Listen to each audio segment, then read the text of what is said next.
la legisladora Pierina Correa.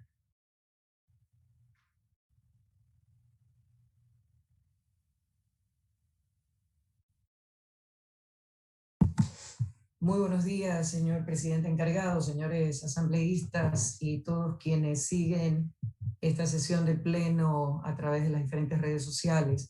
Quienes me han antecedido en la palabra han expuesto en diferentes formas y de diferentes visiones el problema, en este caso de Monte Sinaí, pero haciendo historia tendríamos que recordar que la ciudad de Guayaquil ha ido creciendo y conformándose a partir de diferentes asentamientos irregulares o sin la legalidad del caso, que con el paso de los años se han ido ya reconformando y haciéndose parte de la ciudad, los sectores como el suburbio, como los Guasmos, entre otros.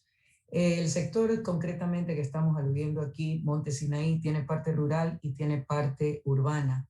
Y lastimosamente muchos de esos asentamientos de ahora, de ayer, y de siempre han sido parte de lo que se conoce como tráfico de tierras y acciones demagógicas jugando con un derecho legítimo y constitucional que es, y con un sueño, el anhelo de todas las familias de tener un techo propio, de tener un terreno propio, su casa para vivir con su familia y todo.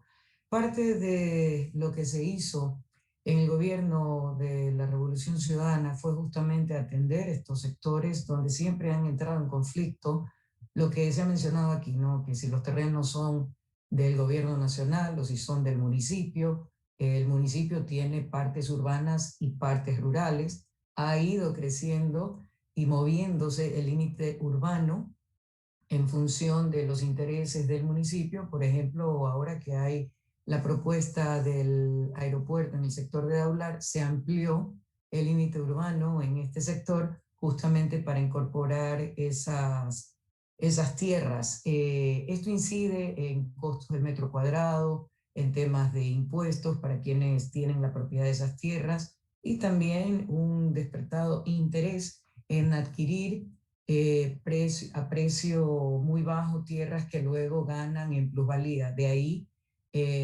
un poco la base de la propuesta en el gobierno de Rafael Correa del tema de la ley de plusvalía, entre otros, que lastimosamente fue tergiversado, mal interpretado y mal informado por parte de sectores de la prensa y empresariales interesados.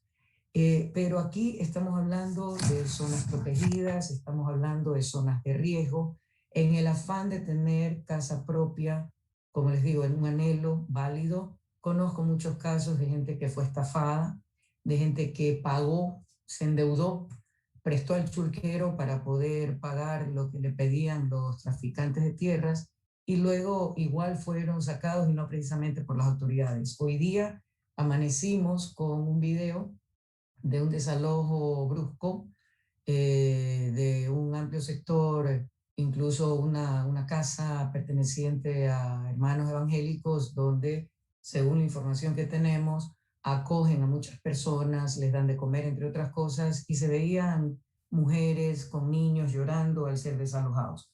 Pero en todo caso, vamos a lo técnico y a lo práctico. En este sector hay efectivamente zonas de canales, cerros, con sensibilidad que cuando hay lluvia fuerte se pueden desmoronar y la gente en su afán de tener un sitio propio no ve los riesgos que hay en asentarse en estas zonas. Ya lo explicó y suscribo todo lo que señaló Ronnie Aliaga porque es la realidad. Él es el representante del Distrito 2 y yo también lo he recorrido en los diferentes momentos de mi trabajo y en campaña. Hay zonas protegidas, hay zonas sensibles. Durante el gobierno de Rafael Correa se realizó una reubicación de muchas familias que estaban en esos sectores para darles un sector, un hogar digno. También se lo hizo a lo largo de algunos sectores al sur de la ciudad, a orillas del Estero Salado, que también estaban en riesgo y siempre fue criticado por ello. Sin embargo, las familias que hoy viven en forma digna están agradecidos con estas gestiones. Esto tiene que ver, como les digo, el gobierno de Rafael invirtió en vías, hay un hospital que en época de pandemia logró absorber muchos de los casos, pero siempre la pugna con sociovivienda, entre el municipio, entre el gobierno, hacía que se obstaculizara la dotación de otros servicios básicos de agua potable, entre otros. El hospital se inauguró sin agua potable. Entonces, aquí hay que hacer conciencia. Sí, ya tienen más de 15 años asentados así. Ahí la ley permite y señala que con más de 15 años de posesión demostrada se puede ir a un proceso de legalización. Aquí hay algunos criterios técnicos que considerar, la planificación urbana, por ejemplo, el diseño de todas las redes de servicios básicos con los que se tienen que atender a todos esos sectores. Hay que definir claramente la competencia y sobre qué parte del terreno de esta extensión es del gobierno nacional y cuál del gobierno seccional. Existe también la legislación dentro del COTAC que áreas verdes, vías y zonas comunes son responsabilidad de los GATS, entre otras cosas. Pero lo que hay que hacer, terminar con la demagogia, terminar con el juego, con los sentimientos, con las ofertas que son ilegales y no viables, de dotar de terrenos a las personas que están en función de encontrar solución a la vivienda, desarrollar realmente una planificación urbana donde se establezcan los sectores de desarrollo urbano propiamente para vivienda de interés social o sectores industriales, crecimiento, etcétera. Muchas de estas cosas están también contempladas en el Código de la Producción, entre otras cosas. Yo creo que es necesario ir a una legalización de los terrenos, pero con criterio técnico, no simplemente en pocotón y en paquete.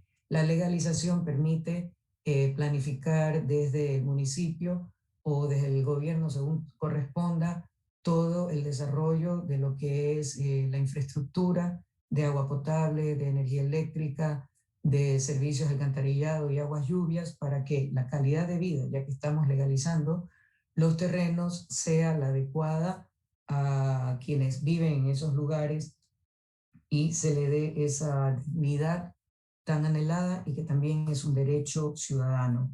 Sí, más de 300.000 familias viven ahí. Como les digo, hay parte que tiene más características urbanas mientras se acercan a la famosa entrada de la 8, pero hay también sectores netamente rurales donde incluso hay desarrollos pequeños agrícolas, hay ganadería, entre otras cosas. Entonces, para poder atender las diferentes necesidades de las familias asentadas aquí, hay que tomar esto. Y ojo, se ha venido dando cada vez con más fuerza un pedido de considerar a Monte Sinaí por su enorme extensión, hoy parte del Distrito 2 de la ciudad de Guayaquil, inclusive con fines de cantonización. ¿Ok? Ojo con eso. Por otro lado, también deberíamos de poner sobre la mesa el análisis de un esquema parecido, por ejemplo, al de Bogotá, con pequeños municipios que agrupando estos sectores, porque sería la mejor forma de lograr la atención puntual a las necesidades de estos sectores y no tener un gran municipio como el que tenemos ahora.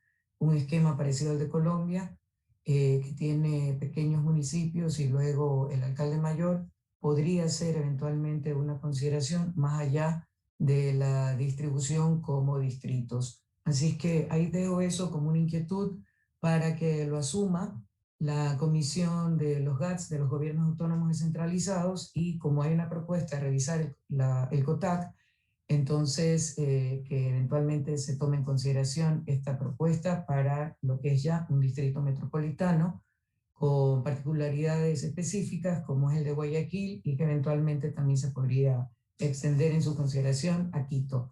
Hasta ahí mi intervención, señor presidente encargado. Muchas gracias a ustedes por haberme dado la palabra y por haberme escuchado. Buenos días.